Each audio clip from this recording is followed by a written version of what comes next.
Mr. Gilligan, if you don't do this right, then perhaps your best course is to tread lightly.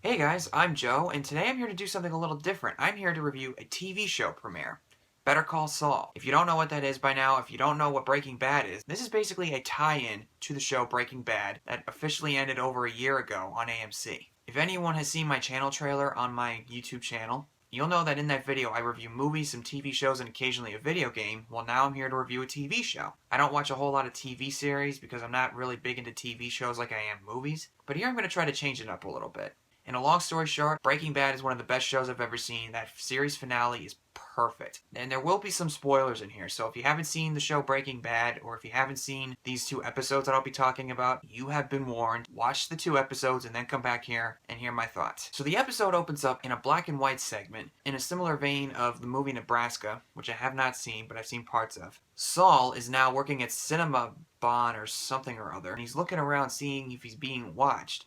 But then he goes home and he puts in this old videotape, and it turns out it's the advertisements that he used to have as Saul Goodman, Better Call Saul. And right off the bat that tells you that this takes place after the Breaking Bad show, when he goes into hiding. And then it flashes back to about roughly 5 or 6 years before Breaking Bad started, I guess. He's a small-time lawyer. He passed the bar exam. He's not exactly sure where he's going at this point. He's just barely making any money collecting checks, defending people who don't exactly have a chance.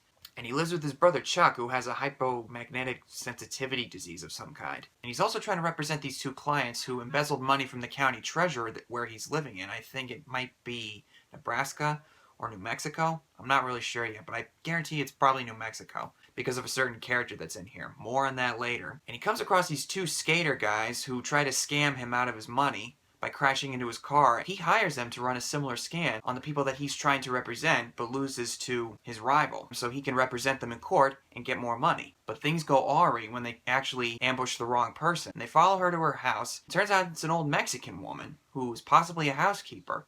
They go into her house, disappear. Saul goes to look for them and knocks at the door. A gun points in his face. And then it turns out it's Tuco! Or in case you don't know, it's the guy who basically did this. Whoa! Damn, man, look at that, look!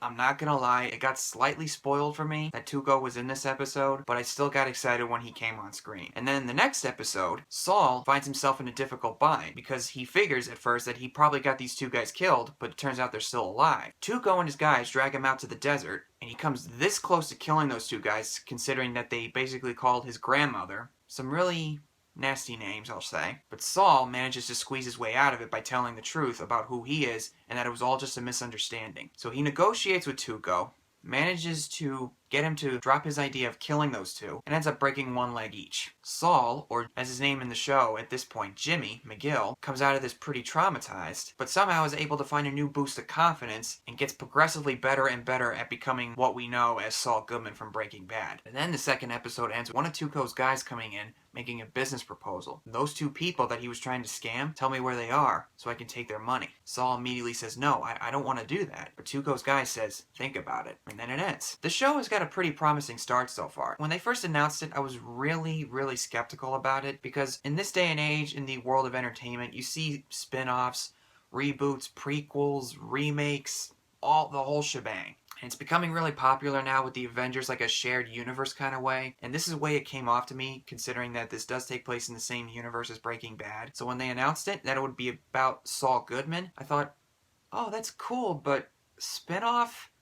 How much farther are we gonna go with this thing? But watching these 2 episodes got me swaying in the more positive direction so far. Another thing that I was concerned about was that it was going to rely too much on Breaking Bad in order to say, hey guys, this is Breaking Bad stuff, look at this, look at this. Because there's certain characters in here, like Tuco and Mike. Mike is a parking lot attendant who keeps brushing Saul off because he doesn't have enough tickets. But luckily at this point it does rely on its own story and doesn't rely on too much Breaking Bad Easter eggs. Bob Odenkirk, who plays Saul Goodman, or Jimmy McGill as he is called at this point, he is still really good and he's funny. He's got that sly sense of humor that Saul had in Breaking Bad. It's cool to see Mike Ehrmantraut come back in here. Tuco is pretty intense, very calm, a lot more calmer than than he was in Breaking Bad, but he still has that psychotic temper that he has. Saul Goodman's brother is pretty funny, but those two skater guys annoyed the crap out of me. That's all I'm going to say. I don't have a whole lot to say about it, but I will say this show, so far, does have some promise, and I hope that they don't rely on Breaking Bad too much. I want to make a bet